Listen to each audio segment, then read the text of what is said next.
What's going on, NBA fanatics? This is your friendly neighborhood Memphis Grizzly homer, Memphis X, and I talk hoops.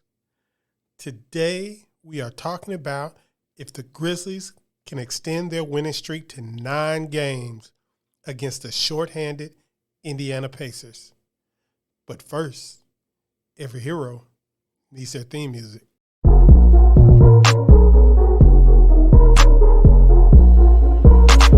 KeyAno. Grizz gang, go hard. Baddest in the game, we be on one. I talk hoops, so secure. All up on the court, but we gon' score.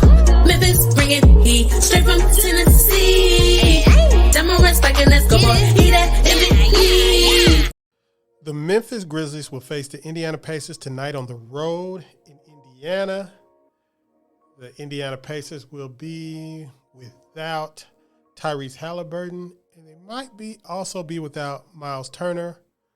The Grizzlies opened at 7.5-point favorites, but are now 8.5-point favorites.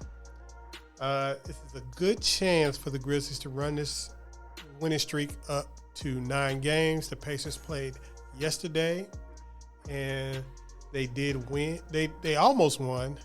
I was watching the end of that game. They kind of fell apart at the end. But they lost to the Atlanta Hawks last night, 113 to 111. And really, what I want from this night is first and foremost a win, of course. I want to win. But also, I want the Grizzlies to start jumping up into the top 5 offenses in the NBA. And I want them to capture the number 1 defense in the NBA. So I need to not only a big scoring game, but I need them to play some defense tonight also. So as you notice, the last few games, the Grizzlies have been getting out to big leads, and then they kind of take their foot off the gas, let teams come back and close the gap. So that has caused them to drop from the number 1 defense to the number 2 defense, but they can rectify that tonight with a good, full 48-minute performance. Like I said, they are at this time 8.5-point favorites. Some of the player parlay things, the bets, they have Ja Morant over/under at 28.5 points, Jaren Jackson at 16.5 points, Steven Adams at 10.5 points, Desmond Bane at 19.5 points. Let's see, rebounds, they have Ja Morant at 5.5 rebounds, Jaren Jackson at 6.5 rebounds, Steven Adams at 13.5 rebounds, crazy.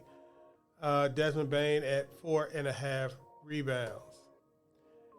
And with assists, we have Ja Morant at 7.5, Steven Adams at 2.5, and Desmond Bane at 3.5.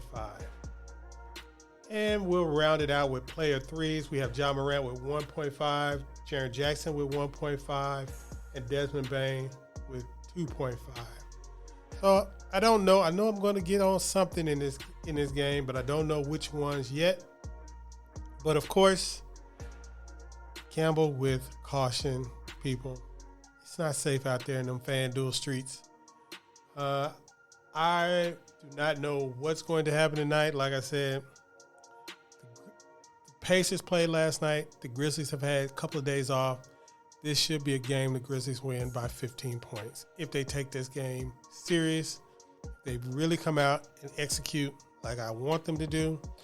I need them to start behaving like a championship team, start putting teams away, and really putting the hammer down on teams.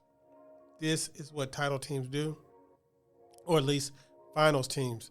As you can see, now teams either do it early in the season or they do it later in the season. I would prefer for the Grizzlies to use this last 41 games to establish themselves as a team that's going to do it to teams for 48 minutes, no let up. So tonight is a good night on a day where they will have maybe the Pacers' 2 best players out. Pacers still have some players capable of hurting you, as Atlanta saw last night. They almost got upset by them. So we're going to see what's going to happen. Hopefully, we'll get a good game from our big three, John Morant, Jaren Jackson, Desmond Bane, and the bench will contribute. Another thing we want to look out for is, can Zaire Williams continue his three-point make streak to 9 games? He's made a three-pointer in 8 consecutive games, which is coincidentally it's the same length as the winning streak, although he's missed some games in his winning streak. So it's just a coincidence. But we're going to see if he can get that up to 9. He is starting to look like a more confident scorer in other phases than spot-up shooting. So we want to see that growth continue in this game. And we want to check out Benedict Mathurin. If you guys remember, well, I think that might have been my old channel. Oh no, it might have been his channel where I was talking about the Grizzlies should offer Benedict Mathurin a promise in the draft, and that was not this past draft, but the draft before where he stayed in school. But, you know, he is on track to be in the top 3-4 in Rookie of the Year voting, and definitely going to be first team all rookie. So this game should be fun and exciting. Let's get it, Grizzlies. Peace.